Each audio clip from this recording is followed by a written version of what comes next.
अध्यक्ष महोदय, अतिवृष्टीमुळे रस्ते खराब झाले, त्यासाठी निधी अध्यक्ष महोदय, मी आपले या ठिकाणी धन्यवाद व्यक्त करतो. सत्ता पक्षाच्या वतीनं 293च्या प्रस्तावावर मी बोलायसाठी उभा आहे. अध्यक्ष महोदय, आम्ही अगदी लहानपणापासून ऐकत होतो की भारत हा कृषीप्रधान देश आहे आणि शेतकरी या देशाचा कणा आहे. पण दुर्दैवाने या देशामध्ये, या राज्यामध्ये ज्यांनी 60-60 वर्ष सत्ता उपभोगली त्यांनी मात्र या कण्याला वाकवण्याचं काम केलं.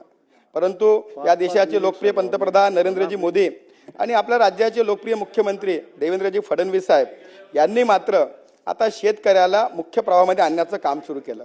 एकीकडे आमचे पंतप्रधान म्हणतात की 2047 साली आम्हाला विकसित भारत तयार करायचा आहे आणि हा जर विकसित भारत तयार करायचा असेल तर याचा मार्ग हा आपल्या राज्यातून जाते. आणि म्हणून आपल्या मुख्यमंत्री देवेंद्र फडणवीस साहेबांनी सुद्धा म्हटलं की 2047 पर्यंत आपल्याला महाराष्ट्र सुद्धा विकसित करायचा आहे. आणि म्हणून आमचे मुख्यमंत्री म्हणतात की महाराष्ट्र आता थांबणार नाही आणि विकास आता लांबणार नाही.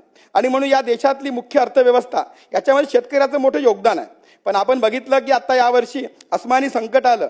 कधी मे महिन्यापासून पाऊस सुरू झाला आणि नोव्हेंबरपर्यंत पाऊस आला आणि या पावसामध्ये महाराष्ट्रातला संपूर्ण शेतकरी हा मात्र हतबल झाला.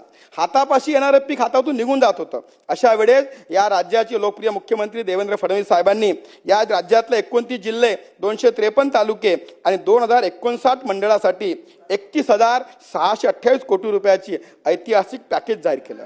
मी या ठिकाणी शासनाचं मनापासून अभिनंदन व्यक्त करतो की माझा जो राजुरा मतदारसंघ आहे, या राजुरा मतदारसंघामध्ये राजुरा असो की जिवती असो, या ठिकाणी 65 मिलीमीटर पाऊस होता.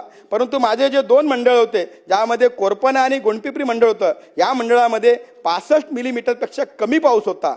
यावेळेस मी जेव्हा शासनाला विनंती केली तर शासनाने या 2 तालुक्यासाठी 28 कोटी रुपये मंजूर केले आणि या गोंडपिपरी आणि कोरपणा तालुक्यातल्या शेतकऱ्यांना न्याय देण्यासाठी त्या ठिकाणी शासन पुढे आलं. अध्यक्ष महोदय, या संपूर्ण पॅकेजमध्ये अनेक उपाययोजना आहेत, पण यामध्ये सर्वात महत्त्वाचा विषय म्हणजे की या ठिकाणी जे क्षतिग्रस्त तालुके आहे, या तालुक्यामध्ये परीक्षा शुल्क माफ करण्याचा एक महत्त्वाचा विषय आहे. माझी आपल्या माध्यमातून शासनाला विनंती आहे की आम्ही 10वी आणि 12वीच्या मुलांची परीक्षा शुल्क माफ करणार आहोत.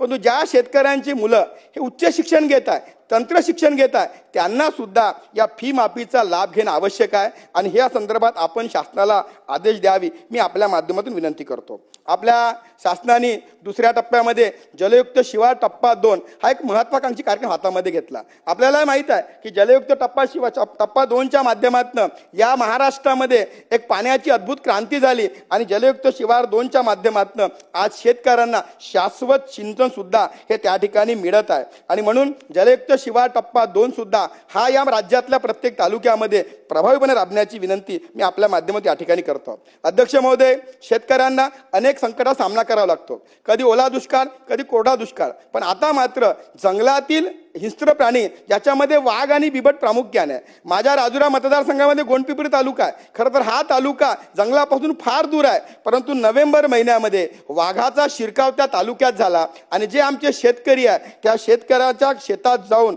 18 ऑक्टोबरला श्री भाऊजी पत्रूजी पाल आणि लगेच 8 दिवसामध्ये 26 ऑक्टोबरला अलकाताई पांडुरंग पेंदोर या 2 व्यक्तीचा वाघाच्या हल्ल्यात त्या ठिकाणी निधन झालं. माझी आपल्या माध्यमातून शासनाला विनंती आहे की जेव्हा एखाद्या घरचा माणूस त्या ठिकाणी मृत्युमुखी पावतो तर त्या कुटुंबावर मोठं संकट येते. आधी शेतकऱ्यांना अनेक संकटाचा सामना करावा लागते, पण घरचा कर्ता पुरुष गेल्यानंतर त्या ठिकाणी मात्र ते संपूर्ण परिवार हा रस्त्यावर येतो. म्हणून माझी आपल्याला विनंती आहे की माझ्या राजुरा मतदारसंघामध्ये राजुरा, जिवती, कोरपणा आणि गोंडपिपरी तालुक्यामध्ये या ठिकाणी श्यामाप्रसाद मुखर्जी जनवन योजनेच्या माध्यमातून त्या ठिकाणी आमच्या शेतकऱ्यांना सोलार कुंपण हे मोठ्या प्रमाणात आपण उपलब्ध करून द्यावं, ही मी शासनाला विनंती करतो.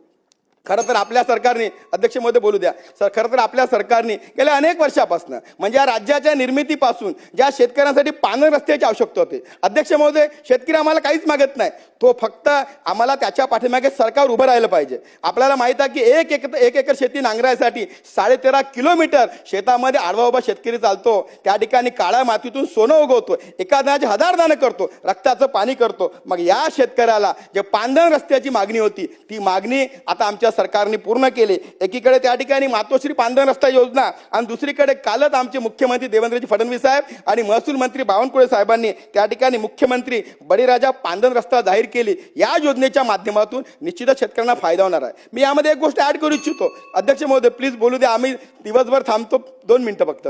अध्यक्ष महोदय, चंद्रपूर जिल्हा, नागपूर जिल्हा, यवतमाळ जिल्हा या जिल्ह्यामध्ये कोळसा खाणी मोठ्या प्रमाणामध्ये आहे. जर कोळसा खाणीतून निघणारे जे ओव्हरबर्डन असते, जर त्याचा उपयोग जर आम्ही पांढर रस्त्यासाठी केला तर निश्चितच शासनाचं जे धोरण आहे की पुढल्या 5 वर्षामध्ये शेतातला प्रत्येक रस्ता हा जोडायचा आहे, जर आम्ही WCLचं ओव्हरबर्डन वापरलं तर निश्चितच पांढरे रस्ते करायला मदत होते. अध्यक्ष महोदय, माझा जिवती तालुका, आकांक्षित तालुका, डोंगराळ तालुका आहे. या तालुक्यामध्ये ऑनलाईन सातबारा नाही आहे. तर माझी आपल्याला विनंती आहे की शासनाने लवकरात लवकर ऑनलाईन सातबारा दिला पाहिजे. आणि आजच आमच्या राज्याच्या मुख्यमंत्र्यांनी CCIची जी कापूस खरेदी होती ती त्या ठिकाणी त्याची मर्यादा कमी होती, आज 23 क्विंटलला मंजुरी देऊन आमच्या शेतकऱ्यांना नाही दिला, त्याबद्दल मी त्यांच्या मनापासून आभार व्यक्त करतो. सिंचनासाठी अध्यक्ष महोदय नदीजोड प्रकल्प आहे सोबतच. अध्यक्ष महोदय 2 मिनिटं, अध्यक्ष महोदय 2 मिनिटं, 2 मिनिटं शेवट कन्क्लूड करतो अध्यक्ष महोदय, कन्क्लूड करतो.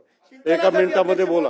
आमच्याकडे आमच्या नदीवर बंधारे दिले पाहिजे, आमच्या भागामध्ये कोरपण्यामध्ये टेक्सटाईल पार्क दिला पाहिजे, राजुऱ्यामध्ये सोयाबीन पार्क दिला पाहिजे. यासोबतच गोंडपिंपरी तालुक्या, एकच मिनिट कन्क्लूड करतो. गोंडपिंपरी तालुक्यामध्ये आम्ही नवीन उद्योग दिले पाहिजे आणि या उद्योगाच्या माध्यमातून आमच्या भागातील शेतकऱ्यांना आम्ही न्याय देऊ शकतो. आपण मला वेळ दिली त्याबद्दल आपले मनापासून आभार. खूप खूप धन्यवाद.